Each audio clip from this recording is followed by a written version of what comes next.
What's good, y'all? Welcome back to the channel. I appreciate you if you're watching. And like always, we're back with a banger, back with a classic. And if y'all enjoyed, leave a like, comment, share, subscribe, all that stuff. And let's get right into it. A Netflix curse? I've covered so much spooky stuff on this page and I've seen nothing like this ever. So Netflix recently released a new docuseries called Breakpoint, and it showcases 10 of the hottest up-and-comers in tennis right now. But right now is also the Australian Open.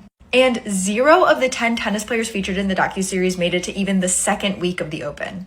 These are 10 of the best tennis players in the entire world, and 2 of them lost to players seeded at 87 and 113. And 3 of them didn't even make it to the Open because of leg injuries. And people are accusing Netflix so bad of cursing these players that Netflix even came out and said that it was just a coincidence. But if it's a coincidence that happened to every single player featured, that's pretty insane. If you're in Pittsburgh and you hear a mysterious recording of a baby crying or a child calling for help, lock your door. I have like 5 minutes to do my makeup. So more and more people in Pittsburgh are complaining about hearing babies crying outside of their windows at night, as was the case with Olivia Bennington last week. Her sister claimed that Olivia would wake up every night at 3 a.m. claiming that there was a baby wailing outside of her window. But her sister never heard anything and honestly felt like Olivia was going crazy. Then one day, Olivia's sister came home to find Olivia packing an overnight bag. Olivia said she had to leave. There was something outside of her window tormenting her. If it wasn't a baby, then she had no idea what it was, but it felt like it was something evil. Olivia couldn't stop her sister from leaving. And she's the 5th person this month to go missing after having similar complaints. Fascinating as fuck. Jeremy Meeks, the man whose mugshot was so sexy that it landed him a modeling contract while he was still in jail. He served 13 months in Bro, you sound like you got a crush on him. Shortly after his release, he walked in New York Fashion Week. Eric Money is the only player to score points for both teams, and in World War II, British soldiers used well bikes, a small motorcycle that could fit in an air canister and be dropped out of planes with a parachute. On New Year's Eve in 2020, a friendly soccer match was played between rival drug cartels. However, it quickly became not so friendly when the match ended with 16 deaths and 5 severe injuries. During the making of Prince of Egypt, animators who failed or messed up were sent to work on Shrek. This was seen as a form of punishment known as getting Shreked. Barnsley got the highest number of likes in my previous video, so as promised, here's a case from Barnsley. This is Kyle Pickles of Kirkstall Road in Barnsley. On August 8th, 2020, Kyle, who was 17 at the time, stabbed 15-year-old Louis Phillips through the heart with a knife. Ouch. Louis was with a girl who was a friend of Kyle's. Now, Kyle said that anyone that's friends with her, he's going to attack. He actually tracked the girl down using Snapchat. You can do that. I'm old, I don't know. So he tracked her down on Snapchat, and Louis was there, and unfortunately, Kyle stabbed him with a knife so hard that the blade actually fell off the handle. Louis died in hospital 4 days later on August 12th. Kyle was handed a life sentence with a minimum term to serve of 17 years. Where should I cover next? What?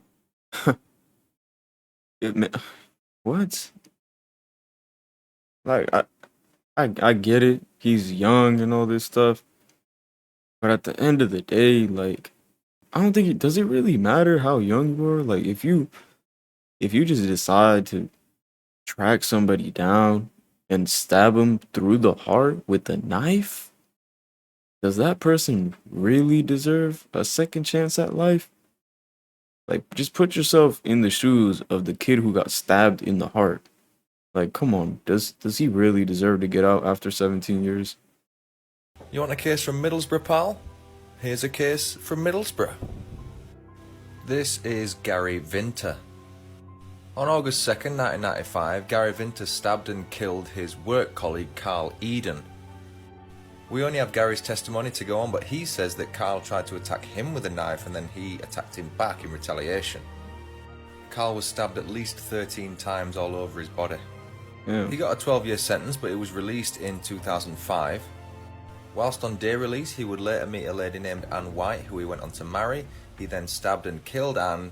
He stabbed her 4 times, 3 times in the lungs and once in the heart. This is what I was literally just saying too. Like, he stabbed somebody like 13 times, and then he got locked up, did like 12 years, and then got out and did the same thing again. Like, bro, people don't like that. People don't really need to be let out in society again, at least for a very long time. Like, I don't know. What do y'all think? Art. For that second murder, he was handed a whole life order. He later went on to violently attack fellow double murderer Lee Newell whilst in prison. For that, he was handed another life sentence with a minimum term of 18 years. He's never going to get released. Where should I cover next? Disturbing things that you should never look up on Google. Part 2. Bianca Devans was a 17-year-old from New York known for posting e-girl content to her Instagram. In April 2019, one of her followers, 21-year-old Brandon Clark, DM'd her, sparking a romantic relationship between the two. A few months later, Bianca, Brandon, and another friend of theirs named Alex attended a concert together in the Bronx. Sometime during the concert, Brandon caught Bianca kissing Alex, which led to an argument on the car ride home. Brandon eventually began assaulting her and slicing her neck with a knife that he'd hid under his seat. Wow. He then got into Bianca's phone and posted several gruesome images of her corpse to her Instagram story and released a video of the murder as well. He then posted the following picture to her page, hinting that he was going to take his own life. However, police were notified before he could do so, and Brandon was taken into custody and sentenced to life in prison for the murder of Bianca Devans. Holy shit. What? That's crazy, bro.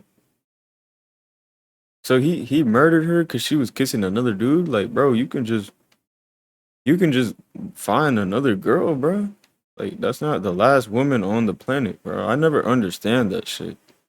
I know some people are like really emotional and stuff, but bro, like, that's on some like, if I can't have her, nobody can type shit. That's crazy. You know how everyone has like one fear that's totally irrational? My one fear is getting killed by a hitman that confused me with another person. Because that's what happened in the case of Daniel Ott. When Daniel was 31 years old, 3 men broke into his house and tied him up. They were there because another man had hired them to kill Daniel Ott. But once they tied him up, they realized that they had the wrong guy. Who they were really supposed to kill was a 70-year-old Daniel Ott who had snitched on the person in prison and had landed that guy in jail. Instead of letting the innocent Daniel Ott go, they freaked out and killed him. And that might not be the only time this has happened. In 2000, 2 women named Mary Morris were killed in their cars in the Houston area just days apart from each other. There were basically no suspects in the case, and each of them was missing a ring when they were found, which some people think was because the hitman took it to prove to the person who ordered the hit that they had completed it. And so now people are wondering the same thing. Was a hitman hired to kill one of them and got it wrong and killed the other one by accident? This story is wild. There's so many twists and turns, and I cover the whole thing on the podcast this week. 13 Why though?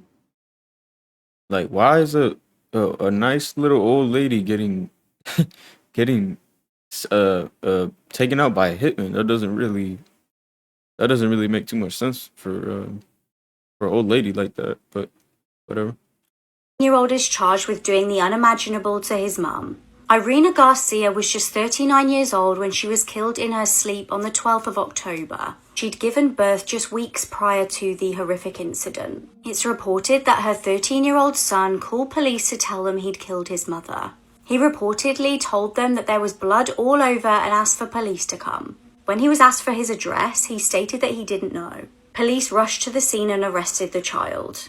He was reportedly very apologetic when they got there. So this kid, I always talk about this too. Like, what is going on, bruh? Like, this is crazy. Like, they just get younger and younger. There's like 7, 8-year-olds murdering their families. Like, what the fuck is going on, bruh?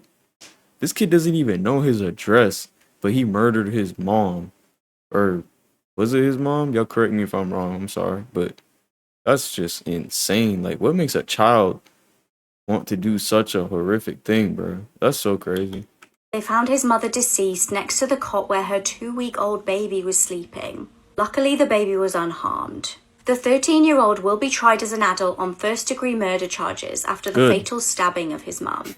At his bond hearing, his dad and Nan begged for him to be released on house arrest. His dad described him as a humble and peaceful child. But he Professionals murdered described the her. 13-year-old as sweet and respectful, reportedly very popular amongst staff at the detention centre. There is still no known motive, and it remains a What? mystery Why? what went on. I started at Purdue Global because it was really easy to try to balance classes. This mother. It's really crazy because, like, I guarantee you, she probably took his PlayStation away. She told him he couldn't play Fortnite or something, something petty like that. And then he turns around and stabs his mother to death while she's sleeping. What is going on with the dad and the granny saying to free him? What do you mean free him? House arrest? I wouldn't want him near me, bruh. If my son murdered my wife while she's sleeping, why would I want him on house arrest so then he can murder me while I'm sleeping, bro? Come on. Nah, that's fishy. Mother stabbed her baby 90 times because he bit her while breastfeeding. This is 8-month-old Xiao Bao. And he's lucky to be alive because his mother stabbed him 90 times with scissors on the face for biting her while she was breastfeeding him. Xiao Bao got more than 100 stitches and most of them were in his face. Xiao Bao lived with his mother and 2 uncles, and he was discovered by one of his uncles lying in a pool of blood in the yard of their home and rushed him to the hospital. Xiao Bao's mother later confessed to stabbing her son after he bit her while breastfeeding him, and neighbors have pleaded with local governments to take the baby away, but they say they would not intervene in the case. And according to reports, local authorities said that there was no confirmation the mother was suffering from any sort of mental illness. I could never understand how somebody could do this to their own child, especially a mother. Right? This baby is literally 8 months old and doesn't know anything. So the fact that the mother got this mad at her child for biting her accidentally, and then proceeding to stab it 90 times in the 90 face is times. absolutely haunting. This is 90. just another example of how cruel humans can be in this world, and it's very scary that stuff like this happens so often. I was released after 17 years in prison for a crime my lookalike had committed. Crazy story, isn't it? Wait till the end, you'll be shocked. The hell? Hey there, my name is Richard Jones, and I've got an unbelievable story to share with you. I used to work at a Walmart in Kansas, and one day a woman got robbed right there in the store. The police showed up and started questioning witnesses. Shockingly, one of my co-workers wrongfully accused me, claiming I was the robber and that I had taken off. But here's the kicker, I wasn't even in Kansas at that time.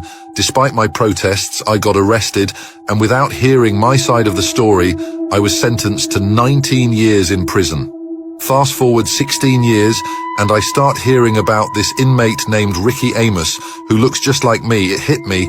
I might have been mistaken for him. It was just a gut feeling, but I decided to reach out to my lawyers. They filed an appeal, showcasing our striking resemblance and providing evidence that it wasn't me. And finally, the nightmare came to an end. I was released and reunited with my family. They compensated me with $1 million.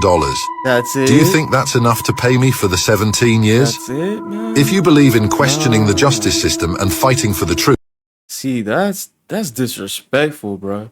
That is disrespectful. $1 million for 16 years of your life? Nah, man. Nah. I need at least 16 million. Yeah, that's more like it. For each year, too. Stop playing, man. That's crazy. That's disrespectful. Damn near. That is disrespectful. Teenage loved one murdered. They thought it would be the last tragedy. video and subscribe for more incredible stories. And don't forget to drop a comment and let me know what you think. When this family experienced their teenage loved one murdered, they thought it would be the last tragedy they would have to endure. 10 years later, another relative vanished. Bianca Dennison was just 19 when she was murdered. I will link her case to this video. Tragically for the Dennison family, 10 years later, on January the 10th, 2018, her relative Caitlyn Dennison vanished. The teenager was from Reno in Nevada and was last known to be in Midland, Texas. She was last seen at Rick's Cabaret in Odessa and Walmart on Briarwood Drive. 6 months before vanishing, Caitlyn had met a man who she began a relationship with. On the 9th of January 2018, Caitlyn and the man in question took a flight. This was from Caitlyn's hometown in Reno, Nevada to Texas together. Unfortunately, Caitlyn's family do not know the man's name or a description of what he looked like. What we do know about Caitlyn's movements is the day after she arrived in Texas, she reportedly called her sister from a Walmart in Midland. Concerningly, she said to her sister, "This man makes me scared for my life." As of right now, Caitlyn has never spoken to her family again. They have never heard from her and never been able to get hold of her. The man that Caitlyn was with has still never been identified. As little is known about the flight that the pair took together, it hasn't been possible to check CCTV from the airport. There is a $3,000 award for anyone who provides information leading to an arrest in this case. No living being should ever eat processed food Bro, for there's every so single many meal of their fucking life. ads, dude. Oh This my boy God. suffered a botched circumcision and was raised as a girl for 13 years. In 1965, David Reimer was born a boy along with his brother in Winnipeg, Canada. But at 8 months, he suffered a botched circumcision and unfortunately, his genitals were accidentally burnt off. While his twin brother was fine, David's damage could not be fixed. So David's parents consulted with Dr. John Money and he suggested that David undergo sex reassignment surgery and be given hormones and instead be raised as a girl. His parents took the advice and changed David's birth name from Bruce to Brenda. Dr. Money believed that David could be easily raised as a girl despite being born as a biological male. The doctor even told David's parents to never tell him or his twin brother what happened to him as a baby. As the twins got older, Dr. Money continued to see them for annual checkups, but it's been said that during these appointments, he would make them rehearse sexual acts as he photographed them. Throughout David's childhood, he rejected anything feminine and consistently showed masculine traits. By the time he reached 13 years old, he was suicidal and his mom realized that he wasn't happy being a girl. Soon after, David's father finally told him the truth and immediately he changed his name from Brenda to David. David then began taking testosterone and going through various operations to rebuild his genitals. But he continued to suffer from psychological trauma throughout his life due to Dr. Money's experiment, and not long after, his twin brother passed away. And sadly, at the age of 38, David committed suicide. That is such a tragic story, man. That's actually sad. That's really sad. A lot of people blame Dr. Money for David's death, but his defense is that it was a right thing to do at the time. No, it wasn't. It's another rainy day in the South. Go out and be some sunshine today. This woman is a prime example of how easily you can deceive people on your social media. This is Farron Jill Hudson, 35 years old from Alabama. And the story starts in 2021 when her husband was arrested on 5 counts of possessing obscene material with a child under the age of 17. Later that year, he was rearrested for 76 counts of possession of child porn. Now, at the time, he claimed that police had planted these images on his phone, these videos, and there was an investigation undertaken. But when police investigated James's phone, they found evidence that linked his wife, Jill, to these crimes. Yes, Jill, the happy-go-lucky TikToker talking about God and sunshine. So after this new evidence came to light, new charges were added and Jill was arrested. And these new charges included incest, essay of a child. Oh my God. Oh. God, these people are so sick, man. Look at her face, too. You can't hide crazy, you know? You can't hide psychopaths. Look at her face, bro. Oh, that's disgusting, man. And production of obscene materials with a child under the age of 17. So during her interrogation, after she was arrested, Jill was shown a still image from one of these child porn videos that she allegedly helped to produce. And she confirmed to detectives and investigators that indeed it was her and another child in that video. Apparently, Jill confirmed that it was her in the video performing an obscene act with a child. But after she was arrested, Jill was stupid enough to call a family member, and on the phone call from jail, she asked her family member to go check her devices and destroy evidence. So obviously authorities were listening into that phone call. They were able to get search warrants for all of her other electronics, and they're undergoing a search of her property right now. It's just wild. You wouldn't imagine that that woman who posted that video would be accused of doing such horrific things with children. And it just goes to show that these predators are everywhere, so we have to stay vigilant and keep our children safe. That should be our #1 priority in this nation. This is the Wagner execution, one of the most controversial execution videos explained. The video that I'm about to explain was uploaded on Telegram and it went pretty viral. It begins by showing the victim in a dark room with his head taped to concrete blocks on the wall.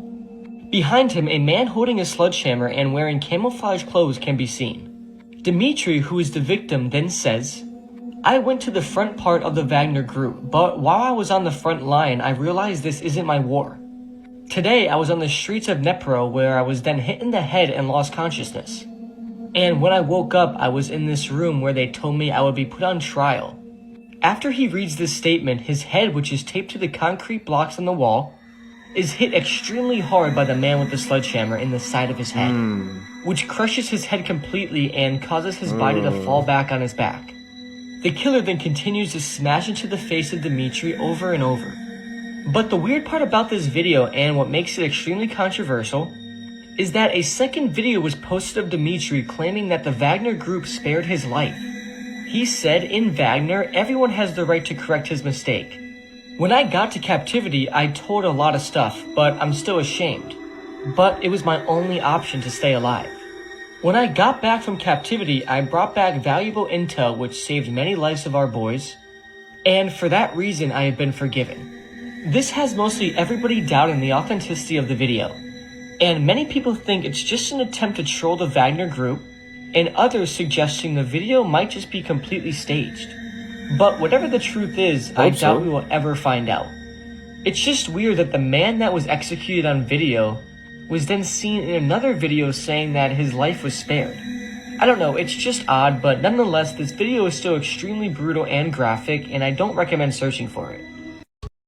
Let's add a little polish. I say a lot. Now make me... Let me show you exactly how much of a psycho crazy bitch I can be. You think I'm a... This is Alicia Adams, and just this year she was arrested for child neglect, and her husband was arrested for the murder of a child. So say hello to Ivan and Alicia.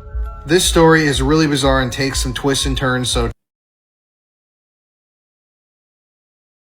I'm not trying to bully anybody, but he did murder a child. But why does his hairline look like the Batman symbol?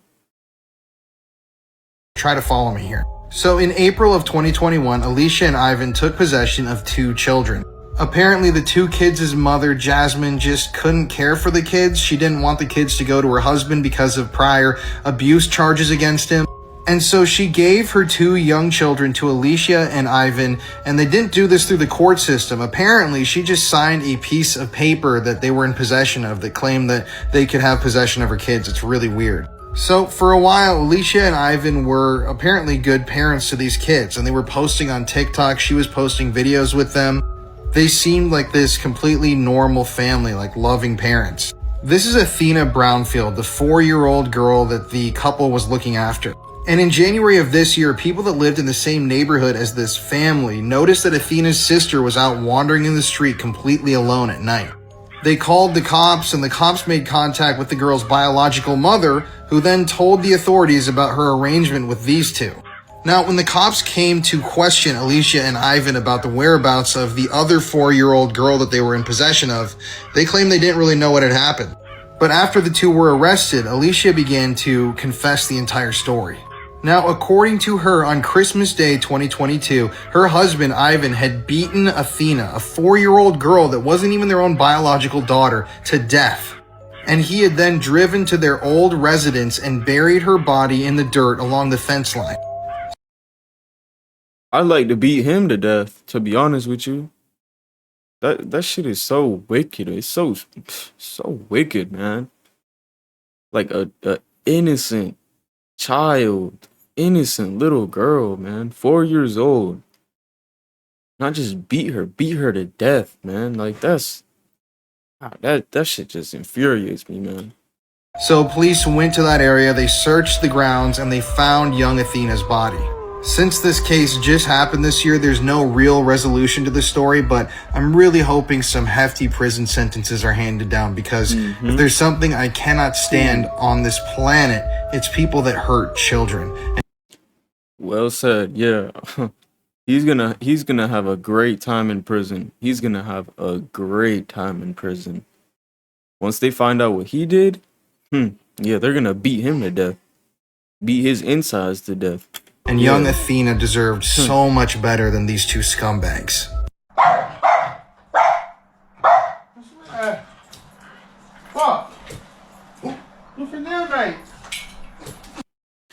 Y'all peep the y'all peep that though? Y'all peep that though, right?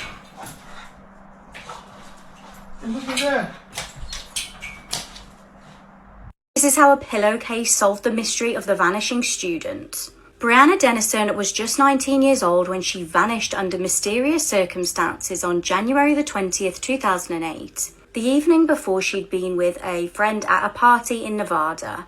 They reportedly enjoyed their evening and then went back to the friend's home near the University of Nevada, Reno. When the friend woke up the next morning, however, they noticed something very, very concerning. Bianca was gone, and worryingly, there was a blood stain on the pillowcase for the pillow that she was using. The friend alerted police and a huge search began. It wasn't until weeks later that there was any news. Tragically, on February the 15th, a local man spotted Bianca deceased under some branches in a ditch. She'd been SA'd and strangled to death. This wasn't the first disturbing incident in the area. A string of SAs had been reported at the university. Forensics was able to prove that the blood-stained pillow linked Bianca's case to another SA in 2007. The race was on to find the perpetrator before another victim was taken. A public appeal was put out for anyone who may know the unidentified perpetrator. Then in November, a breakthrough. An anonymous tip came in stating the person to blame was James Biella. The tip stated that James behaved in a way that matched the behavior of the reported suspect. James was taken in for questioning and suspiciously wouldn't give a DNA sample. However, James's girlfriend at the time did comply with police requests. She actually had a child with James, so she was able to provide James's DNA by providing the child's DNA. This was a positive match. The 2007 assault and Bianca's murder were both linked to James. He was arrested and charged with R-ing and killing Bianca, kidnapping and SAing another student, and R-ing another. He was convicted and sentenced to death. Tragically, though, this is not the only horrific tragedy that this family would have to endure. Nearly 10 years later, the Dennison family had some more horrific news. Bianca's relative, Caitlyn Dennison, was also 19 when she vanished. Yeah, we already saw that one. My bad, y'all. I don't know why it's repeating again, but yeah, that's sentence to death. That's great. That's good. That's really good. Murdered his entire family. This is Trey Sesler, and he was known as Mr. Anime on YouTube. Back in the early days of YouTube, Trey was actually a super popular creator on the platform. And he's also been credited to kickstart the anime community all on YouTube. In his videos, he would review anime, video games, and stuff like that. And he got a couple 100,000 followers. But as time went on, people started to realize something wasn't right. He started to make a lot of videos with weapons in them, like guns, and he also posted images and talked about how he had killed animals. He used real weapons in some of his videos, and he even went to random buildings at night and just shot at them for no reason at all. But in 2012, Trey's life would take a disturbing turn. In February of that year, he posted on his channel saying that he was going to reward himself and take a break. But on March 13th, 2012, he said he found a new job, which was 100% going to prevent him from posting on YouTube in the future. And on March 20th, 2012, Trey decided he was going to kill people. And he decided to start out by killing his family. On that day, he went to his family's home and lured his mom into the garage. Why? And he then shot her in the chest at point-blank range, killing her. He then went back into the house and shot his brother dead in the head. Trey's father, who was sleeping, woke up from all the gunshots and walked over to investigate. And Trey then shot him in the chest just like he did to his mom. And to even make it more sinister, after doing this and killing his entire family, he walked around the house killing all of the family's pets. He then took ammunition and weapons and started walking towards the high school at the end of the street. And we could all assume what his climactic plan was. Trey later claimed that he wanted to kill at least 70 students at the school so that he could be the deadliest mass killer in United States history. And he said he killed his family first because he didn't want them to see what he was about to do, and said that he was completely inspired by the Columbine killers. But thankfully, right before Trey was about to commit the shooting at the school, he backed down and was quickly arrested afterwards. Also, after the shootings, it was discovered that he had written a lot of stuff all over the doors and walls, and this was evidence that he had been disturbed for quite a long time. This is just an insane case, and I can't believe stuff like this happens so consistently in our world. Calling this the most horrific fraternity hazing ever in the United States. This is how one night at university can destroy your life forever. Danny Santulli was 18 years old and a freshman at the Uni of Missouri. In October 2021, Danny was captured on CCTV being blindfolded and led downstairs in an event named Pledge Dad Reveal Night. Danny was made to drink a litre of straight vodka by himself. At around 10:55, Danny collapsed and some of the frat members were seen carrying him to a sofa. Around midnight... 1 liter of vodka? Is that even... Can you do that without dying?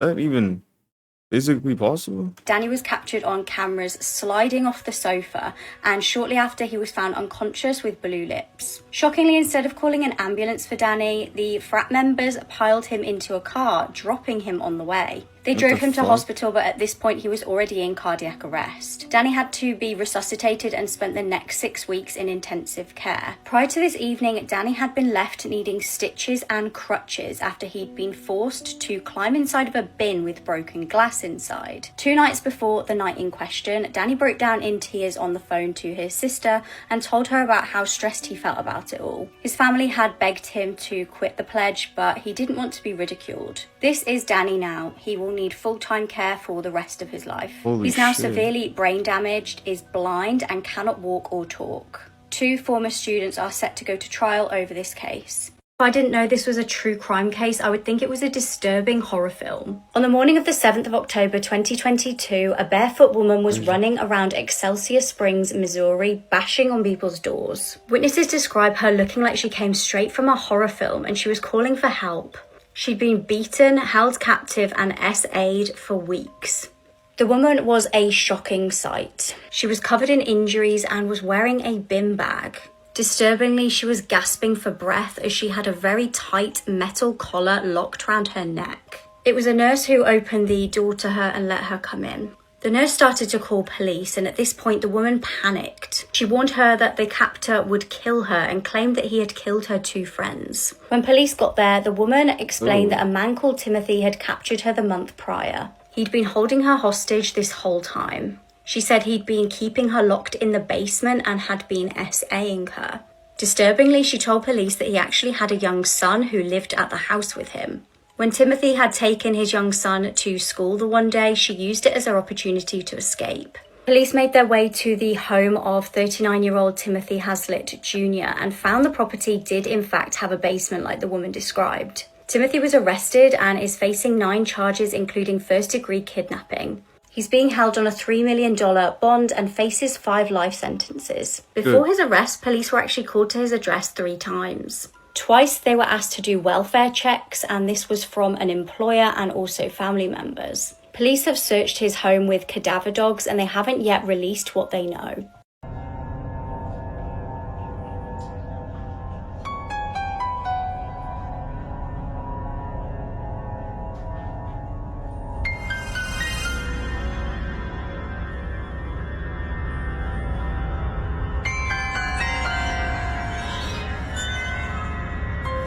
This is the UK's most famous missing boy. In September 2007, Andrew Gosden was just 14 years old. He was a very intelligent boy and was top of his class in most classes at school. He was an introvert that usually spent most of his time at home. The day before Andrew went missing seemed completely normal. He went to school, he had some tea, and then he watched some TV. However, on September the 14th, he seemed more irritable than normal. Instead of getting the bus to school that morning like his parents thought he was, he went to a cash point and withdrew £200. CCTV then captures him walking home, where he changed his clothes into a Slipknot t-shirt. When he left the house, he didn't take his charger with him, and he also didn't take £100 that he'd saved up. He didn't take his passport, but he did take his house key, which indicates he was going to come home. He bought a one-way ticket to London and was last seen leaving King's Cross station at about 11:30. Frustratingly, the school had actually tried to contact Andrew's parents to say that he hadn't turned up to school that day, but they dialed the wrong number and left an answer phone message on the wrong phone. His family was completely cleared of any suspicion, and the family and the school and all of the students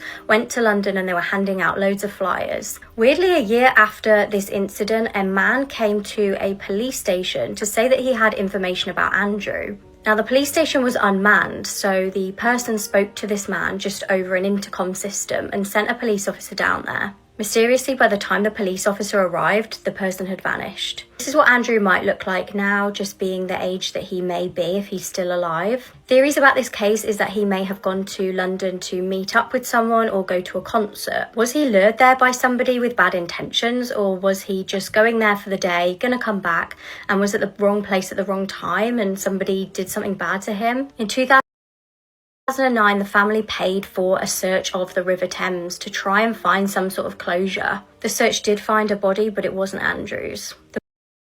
I feel bad for the family. Can you imagine? Like, what do his parents? I'm sure his parents still think that he's gonna turn up one day, probably, right? I mean, as they should, right? That's their kid, that's their baby.